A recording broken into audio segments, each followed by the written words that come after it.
All right, happy Friday. So, yeah, I do apologize. Our time slot of our class, not the most convenient for weekends, but I'm the one who's stuck with it for the next few years. You guys just have to put up with it for one semester. So, topic 2, we were just getting into talking about biological molecules, and we started and basically had defined lipids. So, I thought this was actually a good little cartoon talking about lipids.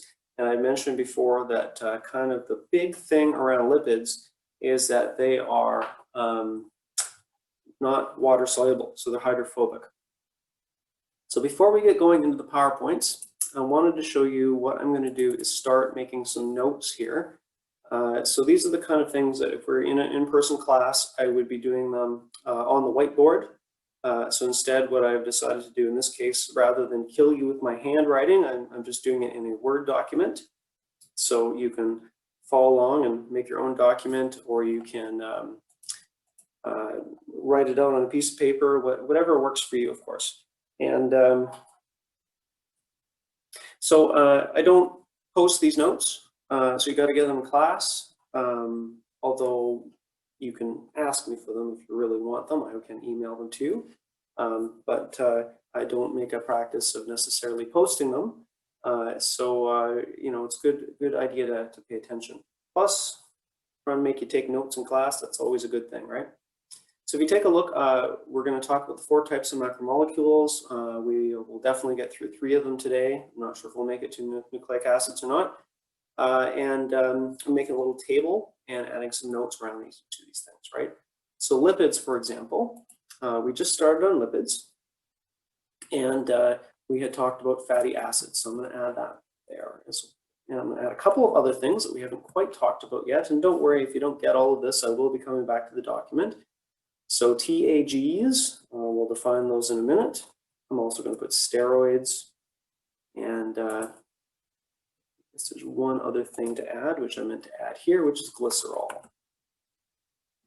So we also talked a little bit about the chemistry of lipids.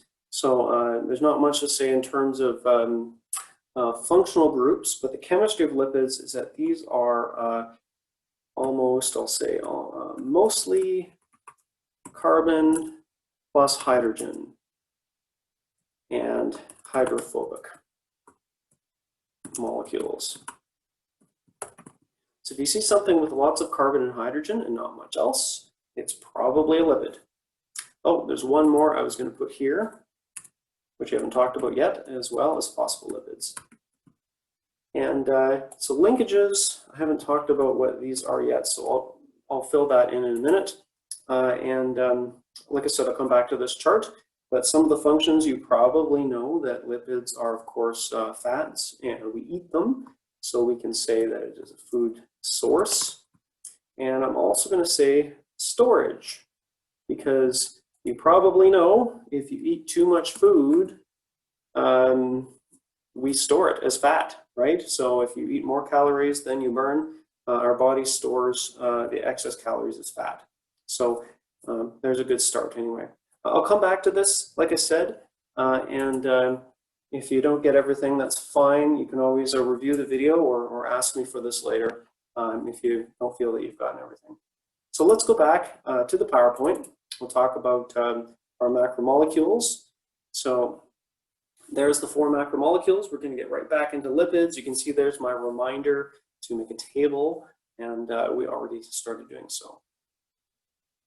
Okay, so I mentioned the fatty acids. We talked about them last day, and I actually have one right here. So remember, the thing to look for in a fatty acid is you've got just this big long chain. So there's a big long chain of carbon and hydrogen. Sometimes it has double bonds in there, and you know, that would make it unsaturated. And it has a little functional group on the end. This is actually a carboxylic acid, which names it, gives it the name fatty acid, right? So this is not exactly how they're found necessarily in high abundance in nature, and not how we store them in our body. So what we do with fats is we take them and we actually add 3 of them together, and that makes what we call a fat molecule, or a triacylglyceride. So you can see there's the TAG that I was mentioning before.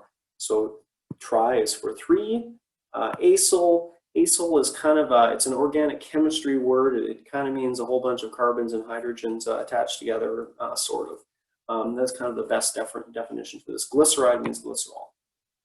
So to join three fatty acid molecules together, we're going to use this thing here called glycerol. So glycerol, I would actually probably almost call it a carbohydrate because it has all those alcohols on there. But you can see kind of like what we did before, there's some dehydration synthesis going on right here. So you can see we've got HO, which makes it into H2O. So like I said, we're going to have three fatty acid molecules, join these things together, and now this is what you get as a fat molecule. And so a fat molecule, triacylglyceride, you can use those words interchangeably, or you might also see TAG as well. So like I said, this is kind of you know, our way to store fat in the body. It's also a food source for us. So when you have your vegetable oil or margarine or butter, or you eat meat or whatever it is you do, those fats usually come in this form. So very important part of our diet, by the way.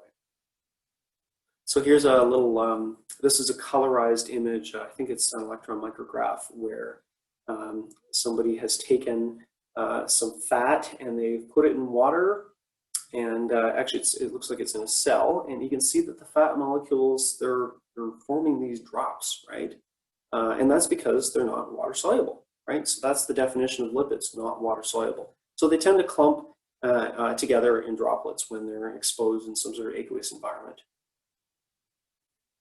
So we can take that triacylglyceride and we can tweak it just a little bit to get a very, very important molecule. And this molecule is, of course, the phospholipid. So if you take a look here on the left, we have glycerol here. So it's the same glycerol. I have two fatty acids, 1 and 2. And the third fatty acid is replaced by this other thing here. So what I'm looking at, this other thing, there's a phosphate there. That's where we get the phospho in a phospholipid. And usually there's some other polar group up there. So this one here is, the molecule is called phosphatidylcholine because it has that choline group on it. But kind of the key thing to take away here is that there is a phosphate and some sort of polar or charged group. So you can see the diagram in the middle. What they're showing right here in this orangey color is that you've got this giant hydrophobic non-polar zone that's not going to mix with water. And then the other part of the molecule, we have this polar part of the molecule. So they kind of draw it looking like a, I kind of think of it as a little alien, a head with two legs, and people will often abbreviate phospholipids looking something like that. So there's a special word for this kind of molecule. This is called amphipathic. Amphipathic.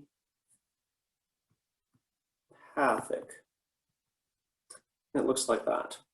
And what does this mean? This means a molecules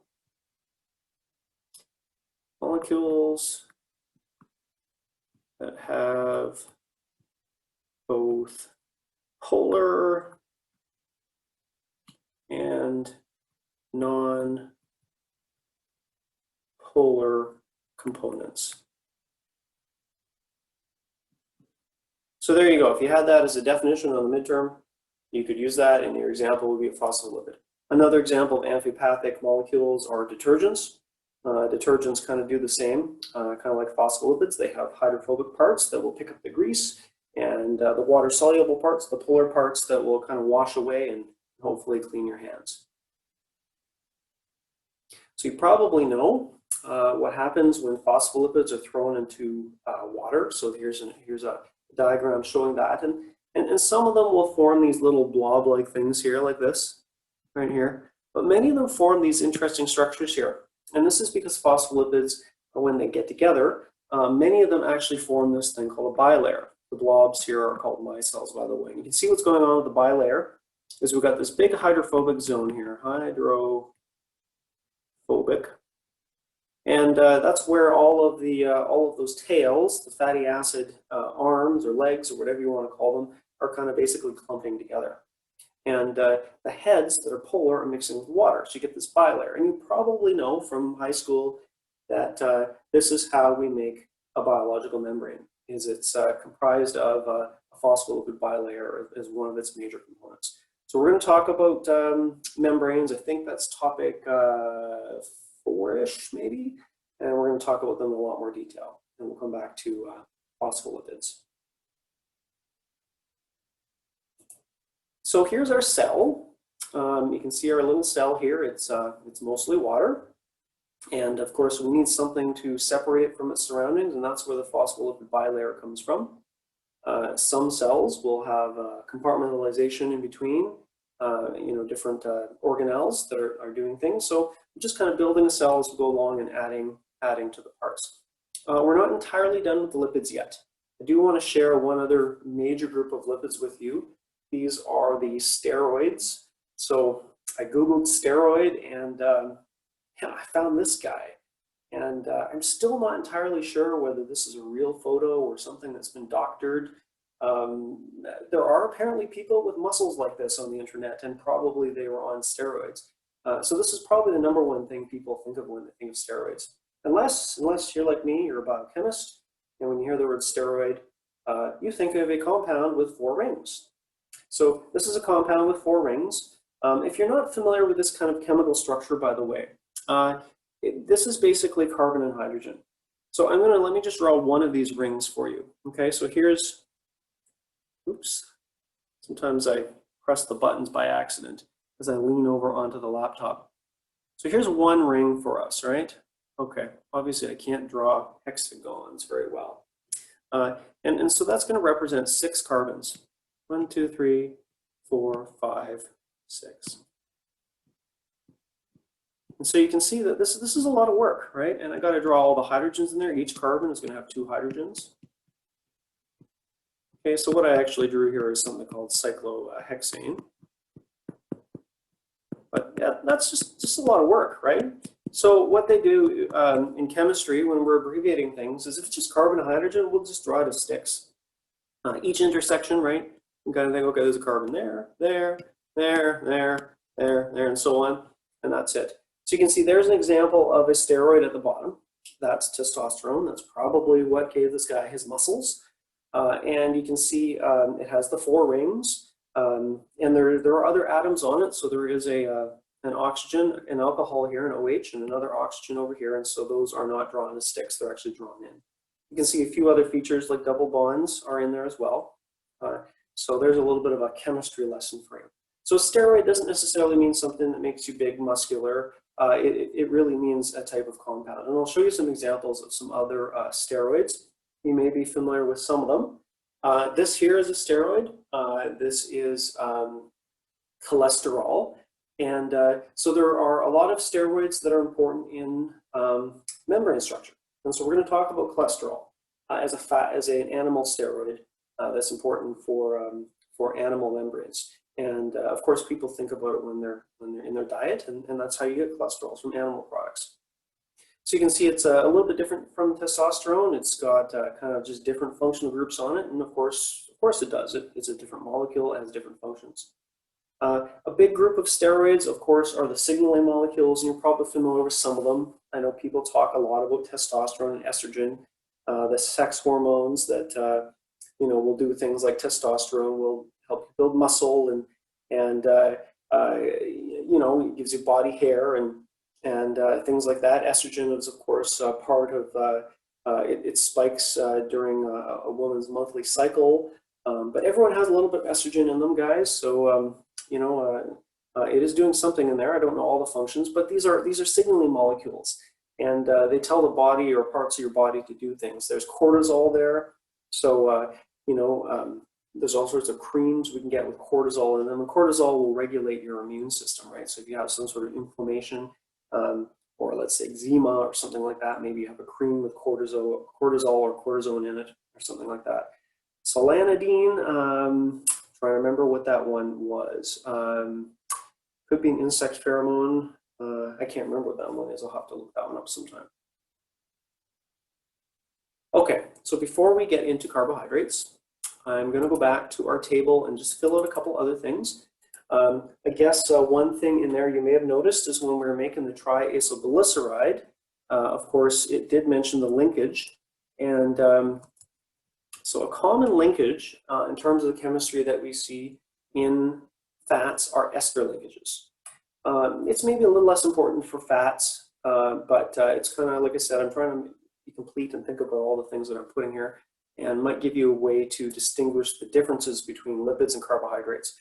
So if you don't know what an ester linkage is, that's okay. Some of you may take or have taken organic chemistry, and you'll be like, yeah, I know what an ester is, and that might help you. If it doesn't help you, I'm not too concerned, okay? You don't need to know it for this class, but it may help you. So functions of lipids. Some of the other things that we talked about here, of course, with the phospholipids make membranes, so we'll say membrane structure. What else do we have here? We have steroids, so we've got signaling molecules. Okay, and there's actually a number of other things that fats do, and I can't mention them all, the lipids that are out there. There are fat-soluble vitamins like vitamin D, and that's technically a lipid, right? So I will say many more. How about many more functions? Plants have waxy substances on them for waterproofing. Bees have wax to store their food. Those are lipids as well. But kind of the big ones are the food molecules, the phospholipids, and the steroids. Mostly, I'm thinking about for steroids, cholesterol, because we're going to talk about membranes. Okay, so back to the PowerPoint. We want to talk about sugar. So sugar is sweet and tasty, or at least some of it is. Some different words for sugars. So carbohydrates, of course, is the big word we're going to use. But sometimes we talk about sugars. Some people say sugars are only the sweet kind. I think it's fine to use all of these three words interchangeably. And sometimes we talk about saccharides as well as being an equivalent word to sugar or carbohydrate. So what are we looking for chemically? So when you're trying to recognize this on the midterm, what are you looking for? Big thing to look for is alcohols. You see alcohols all over the place. Actually, I think I have some labeled here. There we go. Alcohol, alcohol, alcohol, alcohol, alcohol. I mean, how many alcohols do we have there? 1, 2, 3, 4, 5, 6, 7, 8. Like, there's a whole bunch of alcohols. So that's kind of the big thing to look for. Sometimes you might see carbonyl groups, which are a C double bond O. You don't see that on there because you see that on linear carbohydrates more common. And you know what? I have that wrong. This should say ether, not ester. Shame on me. I should get my chemistry right. So this is an ether right here, where you have an O being linked between two carbons. So ether, ester, sometimes easy to get them mixed up. So like I said, you see carbohydrate, look for those alcohols. Also look for hexagons and other polygons with oxygens in them. You can see this hexagon is pretty common because that's glucose there on the left. And of course, glucose is the most abundant carbohydrate. So anytime you see glucose, you should think carbohydrate, definitely. So when we talk about carbohydrates, the subunits, the individual units are called monosaccharides, mono meaning one. And these typically have anywhere from 3 to 7 carbons. There are some 9-carbon ones, I believe, as well. You can see on the left here, I'm looking at glyceraldehyde, and it has 2 alcohols and 1 carbonyl there. That's actually an aldehyde group, so that one's called an aldose. The one on the right has also 2 alcohol groups and 1 carbonyl group. And all those ones on the right as well. All those ones smaller, just more carbons. So that's what you're looking for. This is the linear form of these carbohydrates. As I mentioned, they can. There's my labels. As I mentioned, they can form these ring structures or cyclic structures, and this just happens naturally in an aqueous solution. So that there is glucose is what you're looking at there, and like I said, naturally in solution, it will form an equilibrium between the linear form and the ring form. Although the ring form, I think, is about 87% of the time. So usually when we draw carbohydrates, it's, we draw them in that little hexagon type of form. Sometimes it's simplified a little bit, kind of like that structure there I showed there. There's actually a name for it. It's called a Hayworth structure, but that's not really important. So anytime you see that, that's glucose. So that's a good one to know. So we can link these things together. This is the same kind of reaction we keep seeing again and again. This is a dehydration synthesis reaction where we're taking 2 hydrogens and an oxygen, and getting an H2O, and then we're linking things together. And so what we're forming here, the bond between two carbohydrates is called a glycosidic link. So by the way, anytime that you see glyco, that means carbohydrate. So we're going to see that word glyco a whole bunch of times, like you might see a glycoprotein. So what in Arthur is a glycoprotein? It means it's a protein with a carbohydrate attached. So there's an example. What about glycolysis, right? Glycolysis in the Krebs cycle. Glyco is right there. We're breaking down a carbohydrate. So watch out for that word glyco. So we get monosaccharides. They can form together. You get, if it's 2, you get a disaccharide. If it's 3, you get a trisaccharide. And there's many, many different types of molecules. So you may recognize this one, sucrose. That's table sugar. That one's the yummy one. So there's one thing to know about the chemistry of these things, and I don't want to get into a huge chemistry lecture on this, but when glucose forms a ring, you get alpha glucose or beta glucose. And you can take a look at the structures. That really has to do with where this OH is. And the big deal is that when you link these things together in big, long chains, this has implications about how stable that structure is. So I first want to just talk about the thing on the left, which is starch. Okay, and you probably know that starch is in food. And maybe now is actually a good time just to backtrack, and we'll go to that table and fill a couple of things out. And then I'm going to come back to this slide here. So let me go to that table. So here's our table. The carbohydrates, as I mentioned, they are called monosaccharides. So monosaccharide. There we go. And what about the chemistry? So we said lots of alcohols. And alcohols are OH, like that. Okay, other things to look for. Also look for rings. Also carbonyls or ethers. Okay, so the big thing is to look for lots of alcohols. That's kind of the number one thing that tells me that that is a, if I see 1 or 2, probably not a carbohydrate, but usually there's almost as many alcohols as carbons. So that's usually a good indication that you have a carbohydrate. Linkages, I mentioned that one already. That's a glycosidic link. Okay, there's that word glyco. And our functions, well, we can say the same thing about carbohydrates as we can of fats. So carbohydrates are a food source and they're yummy. And they're also a food storage. We just mentioned that, that starch. Starch is a type of food that's stored in many plants. So if you eat a carrot or a potato, that's almost entirely starch. And also in our bodies, we store carbohydrates as energy. And so I'm thinking of things like glycogen. And if you take a physiology class, you're going to learn a lot more about glycogen and what goes on in your muscles and your liver and things like that.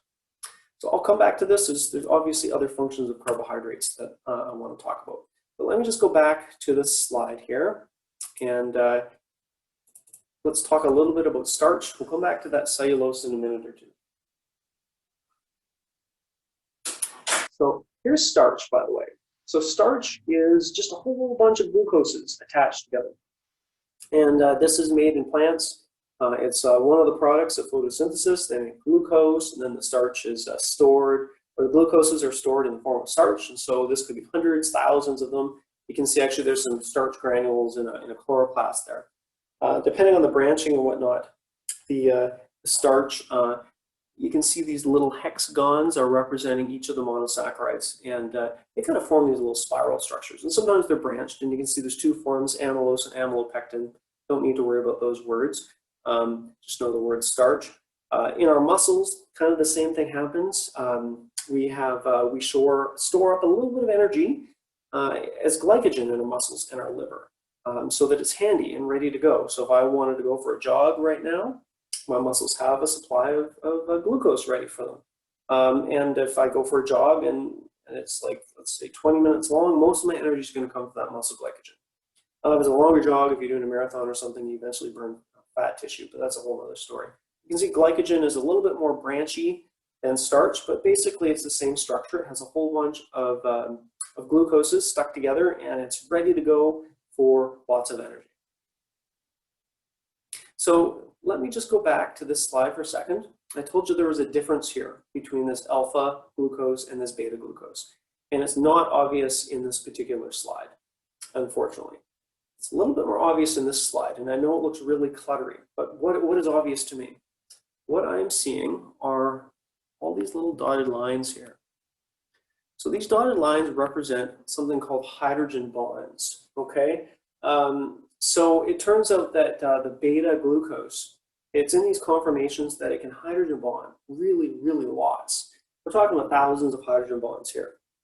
If you don't remember what a hydrogen bond is, you may have to go to back to some of your chemistry notes, but basically it's a weak molecular force. So it's a dipole-dipole interaction. And so you have a partial positive charge on the hydrogen and a partial negative charge on the oxygen. It's not as strong as a covalent bond, maybe a quarter of a covalent bond, maybe a little bit less.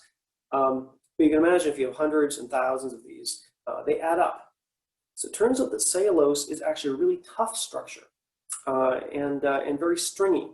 So where do we find this? This is the picture from the textbook. You can see the little dotted lines here all over. Those are the hydrogen bonds. I just like the other one a little bit better. And it's very stringy and strong. And so you find this in the cell wall of plants.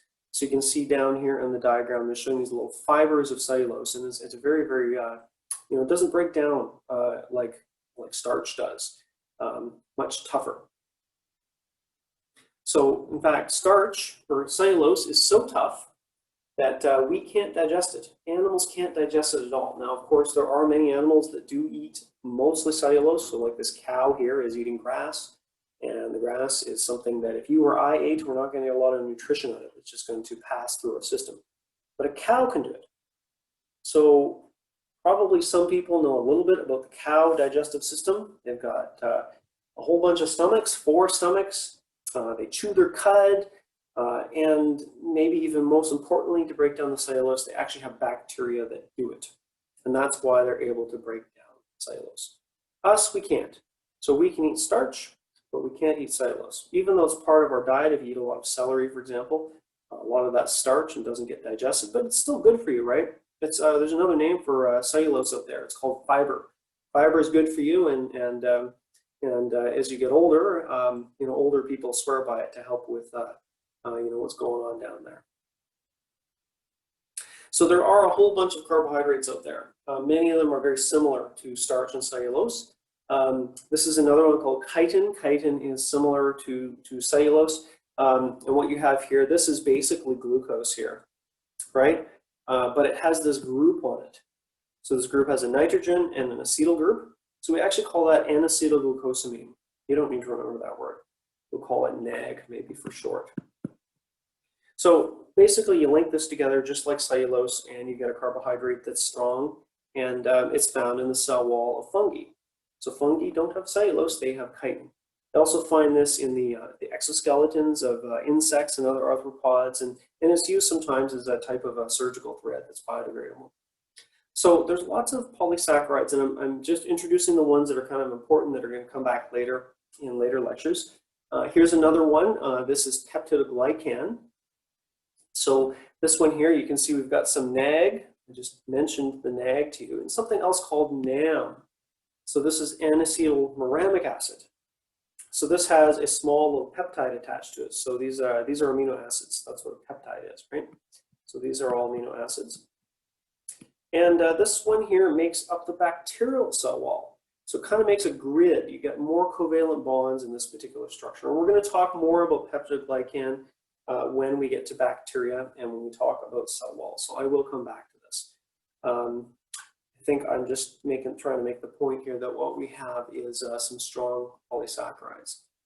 So I'm going to go back to the table and fill in a couple more things about the carbohydrates. So we have food storage source. We have structural support for cell walls. The nice thing about doing it in Word is it spell checks for me and get all that correct. Structural support for cell walls. So maybe I'll put in brackets that includes cellulose, chitin, and peptidoglycan. These are three things we are going to be talking about when we talk about cell walls. I'm actually going to add one more thing on here that actually I don't think comes up in this particular lecture, but I will add it to here anyway because we are going to talk about it eventually. We're going to talk about glycoproteins on cell surfaces. And that's pretty much all I'm going to say about them, but they are going to come up in later lectures. So this is not everything carbohydrates do, but these are kind of the big things. They're important for Biology 107. Okay, so back to the PowerPoint. I think I have a Kahoot coming up, so if you want to load up your app, here's our little cell, and it says now it has something to eat. So there we go. I put a lunch in there for the cell. It can access that glucose and have a meal. It also has a cell wall, so this would be in a fungal or a plant cell. Animal cells do not have cell walls, and so that's giving a little bit more structure. So much more on cell walls and membranes coming up, so stay tuned. And there it is. Okay, so load up your app, and I will get the Kahoot ready here for us. So there's some questions here about lipids and carbohydrates. And what did I do here? Okay, there we go. This should get it ready to go. It's loading up. So you're going to see on this Kahoot a lot of structures. So hopefully you paid attention to what these things look like, and that's going to help you to get the right answers for this Kahoot. So there we go. There's the game pin, 6910372.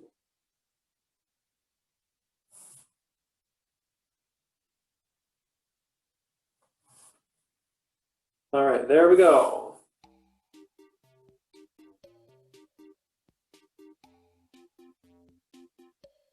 All right, if you're not in yet, you can join anytime. I think the number's at the bottom of the screen. Let's get going on this.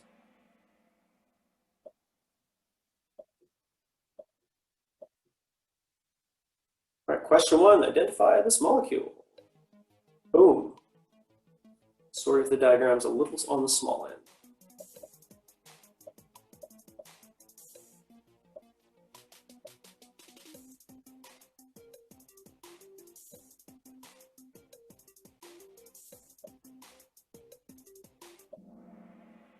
Okay, here we go. Half of you got it right. This is a fatty acid. Let's just take a quick look at that structure there. So this is a fatty acid.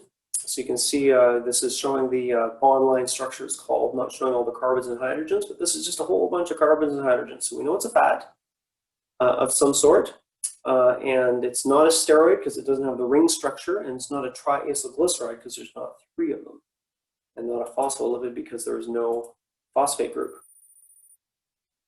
All right, next one. Number two, identify this molecule.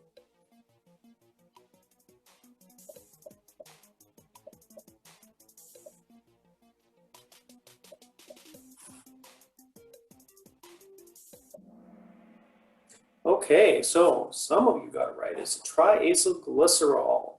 So remember what I said, this is not a steroid because there are no rings to it. It has three fatty acids here, which tells me it's a triacylglycerol. So I know these are not easy, and I'll see if I can find some practice questions for people before the midterm to work on these. Takes lots. They're easy if you know lots about chemistry, but if you're a little rusty, a little bit harder. All right, good job, Michelle.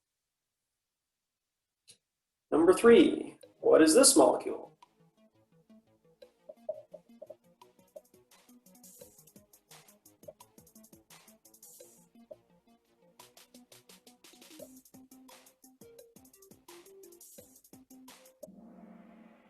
Okay, a little bit better there. I think most people got it as a phospholipid. Let's take a look at the picture. You can see that there's a phosphate group there. I don't know why it pops up nice and big here, but it didn't pop up nice and big before. So sorry about that. But you can see that phosphate in there, which is kind of a dead giveaway that's a phospholipid. Okay, Michelle on her hot streak. Number four, true or false? Carbohydrates usually contain multiple carboxylic acid functional groups. That's a carboxylic acid. I should have only given you 10 seconds for this true or false one.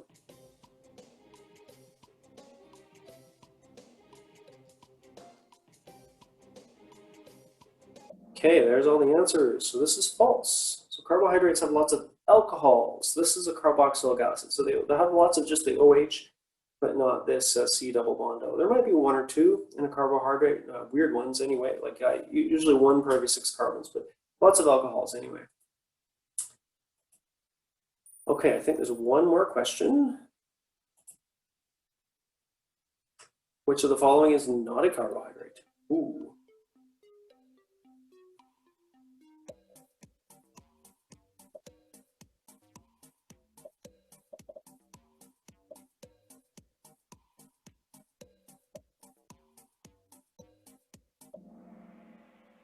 Okay, so looks like 5 people got that one correct. Good job. Take a look at that structure, these structures, first of all. So this structure here, on the blue one, is that's glucose, and there's lots of alcohol, so that's a carbohydrate. And we just talked about starch as being a food carbohydrate, and peptidoglycan as being a cell wall carbohydrate in bacteria. So last structure is a steroid. This is actually cholesterol, which is a lipid. So let's see how the score comes up. So bronze for Levi, and silver for Nina. And Michelle, this better be you. You got all the other ones right. Good job. Well done. All right, let us go back, and we're going to talk about proteins now. Okay, so I'm hoping this is kind of somewhat review, maybe a little bit more chemistry than you've covered in high school. But most of this stuff is really important to kind of understand a lot of what we're going to talk about in the future part of the semester, right? You know, I want to be able to talk about phospholipids and people to say, what's a lipid? And I don't want people to stop and think, what's a lipid? You know, hopefully by now you should know it.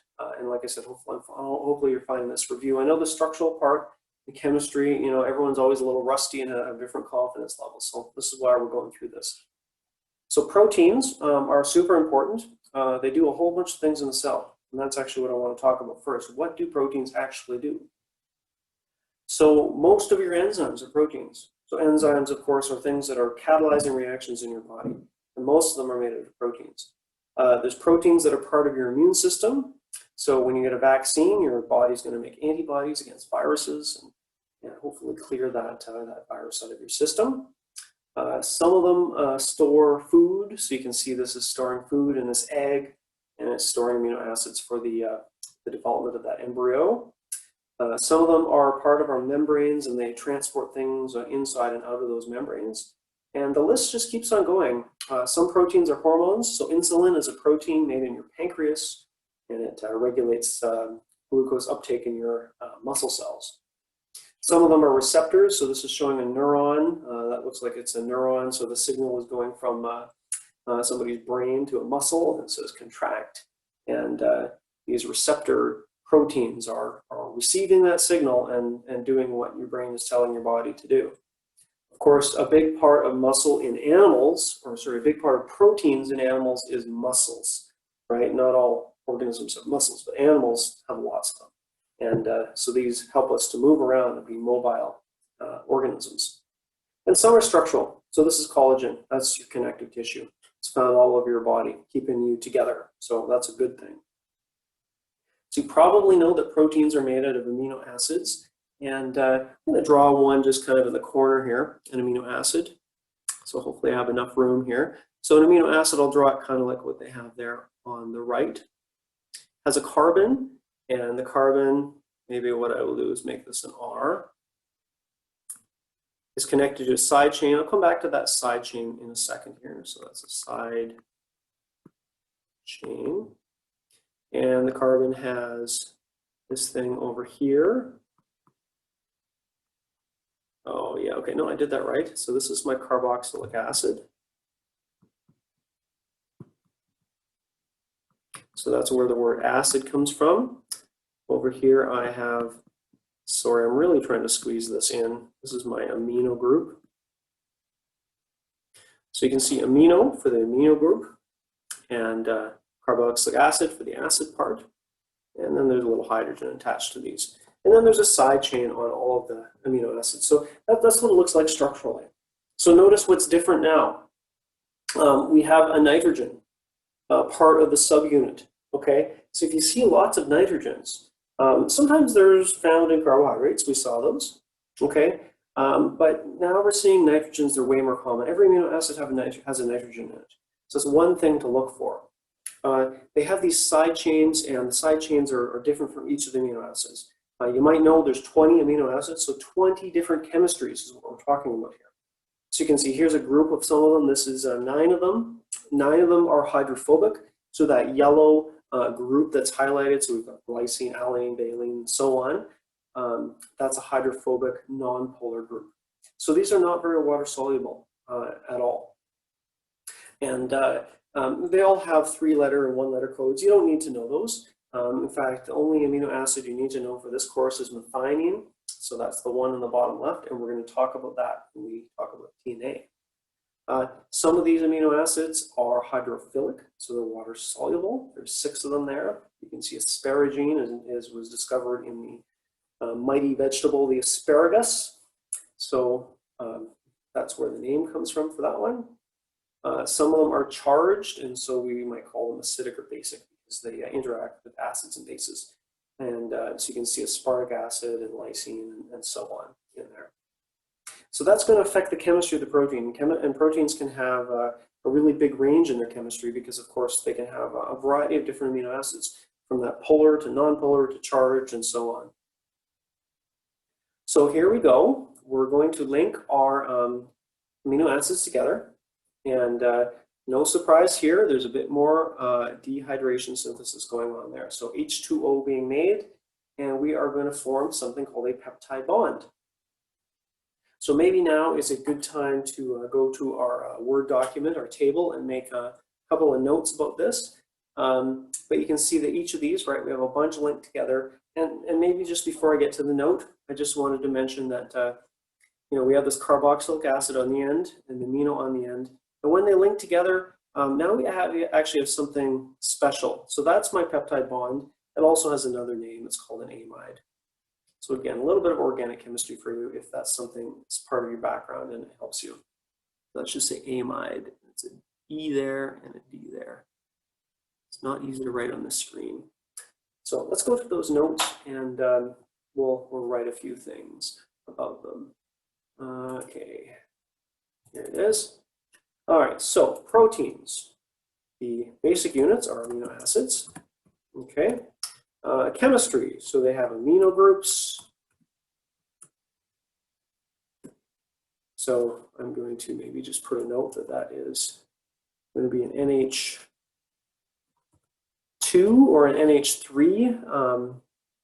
Depending on the chemistry and the pH of the solution, it might have a charge or not, but that's not really, it doesn't really matter. Carboxylic acid, and we'll say 20 different side chains. So the linkage is called a peptide bond, which is a type, basically an amide. So what were the functions of these things? Holy cow, there were 8 functions. I don't know if I can remember them all, but we had enzymes, we had antibodies in the immune system. So antibodies, bodies, and immune system. There we go. Okay, what else do we have? We had, can't remember. Oh, we had receptors, membrane transporters. Okay, so I remembered 4 of them. Wow, okay. How come I can't remember any others? Well, we'll just say etc. You can look that up. The big one is enzymes, right? And membrane transporters. These are things we are going to be talking about in Biology 107 quite a bit. Not sure why that's in bold, but I will unbold it. Okay, so let us go back to our PowerPoint. So there's our little little peptide strung together, kind of like saccharides. We could call this a di or a tripeptide, but most di and tripeptides don't do much. So usually we have to join them together in big long strands, and these big long strands we usually call proteins. And so joining all these amino acids together is something that happens at the ribosome. And so we're going to talk about the ribosomes a lot, kind of later on in the semester, in the process where ribosomes, they look at messenger RNA and they read the genetic sequence on it and string those amino acids together. This process is called translation. We're actually, we're going from the language of RNA, so that's a nucleotide, to a language of amino acids. So translation is kind of a good word for it because we are going from one thing to another, right? So much more in ribosomes later, okay? So let's take a look at how proteins kind of get together, because it's actually quite complex. And if you take more biochemistry courses, you're going to learn a lot more about this kind of thing. We talk about proteins having various levels of structure. So the primary structure is just the amino acid sequence. So you can see here's a short one, right? 25 amino acids. You can see starts off with glycine, proline, threonine, glycine, glutamic acid, serine, and so on. And so you can imagine that depending on what is in there, you could have polar, non-polar, you get quite a variety of different types of proteins. So once a certain number of these things come off the ribosome, I think you need a minimum of 6. They can start to form hydrogen bonds in between. And there's two kind of main structures that they might form. One is a helix. It's called an alpha helix. And you can see that shown here on the top. So a helix is, it's kind of a swirly, whirly thing like that. And it basically helps them to fold together nicely, right? You can imagine a string of anything can get tangled. Sometimes they do hydrogen bonding in between the strands, and this is called a beta strand. And there's a bit of a kind of a zigzag to it, so they call it a pleated sheet. You can think of it as kind of like pleated cardboard, right? It's sort of the same idea. So there's other intermolecular forces, right? There might be other hydrogen bonds. There's ionic bonds. Sometimes there's hydrophobic interactions. And this is kind of the final fold of the protein. As the whole thing gets together, we call this tertiary structure. And I'll show you some tertiary structures right here. So you can imagine if I were to take all of the atoms and draw them all out. Most proteins are 200, 300 amino acids. That's a lot of atoms to draw. So usually what we do, rather than drawing them like this, that's kind of a big mess. There is some information in there. The black is carbon, by the way, and the red is oxygen, and the yellow is sulfur, and the blue is nitrogen. But it doesn't. It's kind of jumbly, right? And so sometimes people will make these things over here on the right called a wireframe, which is still a little bit jumbly. So often what people will do is draw the alpha helices as these ribbons. So you can see these red ribbons. And the beta strands is kind of like these flattened arrows. And you can sort of see the structure of the protein a little bit more carefully. So this is the kind of thing, when you see these kind of diagrams, it's usually representing a protein. So if you see a little swirly thing, that's a protein, right? Unless it's a DNA double helix, which is a whole other story.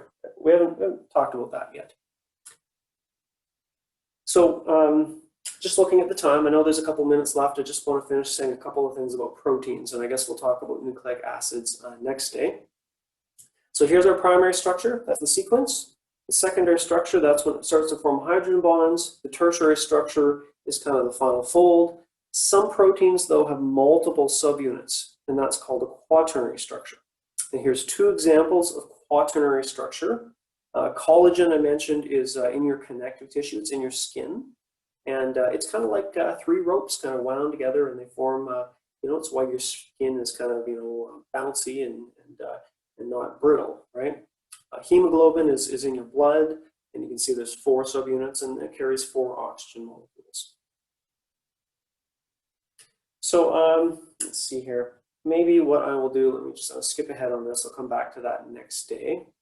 Come back to that slide. There's another molecule we're going to be talking about. This is ATP synthase. This is actually a very complex enzyme. It has a whole bunch of different subunits, and there's about 15 in there. And this is what is going to make our ATP in our mitochondria. So I'll finish off in this slide and just say our cell has some structure and now it can do stuff. So it has a whole bunch of enzymes and a bunch of other things. So it's actually functional. Kind of the last thing to talk about in this unit, of course, is the nucleic acids. And the nucleic acids are instructions that help the cell to give information to its daughter cells and how to make new enzymes and all those kind of things. So it looks like we're basically out of time. Like I said, I've got one more thing to say about proteins and mutations, which is on that previous slide, but we'll get to that next day. But it is Friday, and we want to get started on our weekend, so I will stop there. I will come back to that table on Monday to fill out the information about the nucleic acids if you missed it. And after that, if you still feel you missed something, you can always send me an email and I will share it with you if you like.